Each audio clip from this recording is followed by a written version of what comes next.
अगर आप भाई बहन हैं और साथ में बाहर सामान लेने, मंदिर दर्शन करने या कुछ खाने पीने जा रहे हैं तो जरा ठहर जाइए, क्योंकि उत्तर प्रदेश पुलिस आजकल भाई बहनों को भी कपल समझकर रोक रही है और फिर रीलबाजी के चक्कर में उनकी प्राइवेसी में घुसकर उनके रिश्ते पर सवाल उठाकर समाज का ठेकेदार बन रही है।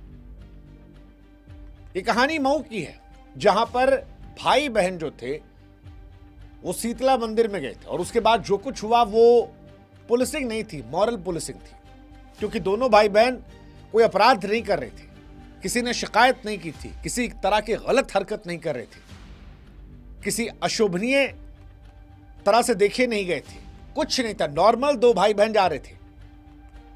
पुलिस वाली मैडम आई और कहा, हे जी रुकिए, फोन दीजिए, फोन पिताजी को फोन लगाइए, कौन है आप लोग? उन्होंने कहा कि मैडम हम भाई बहन हैं। ए भाई बहन, लगाइए फोन पिताजी को।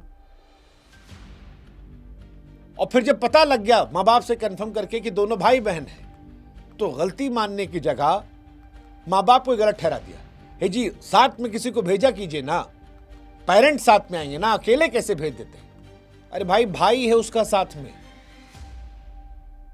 और दूसरी बात, अब क्या भाई बहन निकलते वक्त घर से रिश्तों का प्रमाण पत्र जेब में रखे घूमे? और उससे जरूरी सवाल, ये पुलिस का काम अपराध रोकना है या लोगों की निजी जिंदगी का हिसाब रखना? मतलब कहीं झगड़ा हो, फायरिंग हो, माहौल बिगड़े, कोई नाबालिग संदिग्ध अवस्था में नजर आए, कोई उटपटांग हरकत कर रहा हो, समझ में आता है, लेकिन सिर्फ इसलिए रोक लेना कि लड़का लड़की साथ में दिख रहे हैं,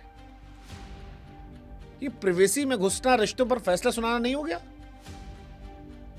यह कानून तो कहीं से नहीं, ये पावर का दुरुपयोग है और होता होगा कुछ देश में मॉरल पुलिसिंग। भारत संविधान से चलता है, पुलिस का काम अपराध रोकना है। बॉयफ्रेंड गर्लफ्रेंड कौन है या भाई बहन कौन है, यह तय करना पुलिस का काम नहीं है। खैर, देर से ही सही, लेकिन जब वीडियो वायरल हुआ, क्योंकि वायरल तो इन्हीं लोगों ने करवाया था, पुलिस वालों ने, यह हवाबाजी इन पर भारी पड़ी। मैडम जो थी वो लाइन हाजिर हुई, लेकिन सवाल फिर वही है कि यार, मंदिर जाने पर भी भाई बहन को पकड़ लोगे यार? इस लेवल पे मॉरल पुलिसिंग होगी? मतलब प्रिवेसी कोई लग्जरी नहीं है यार, हर नागरिक का हक है। इतना तो कम से कम उम्मीद कर सकते हैं पुलिस प्रशासन से।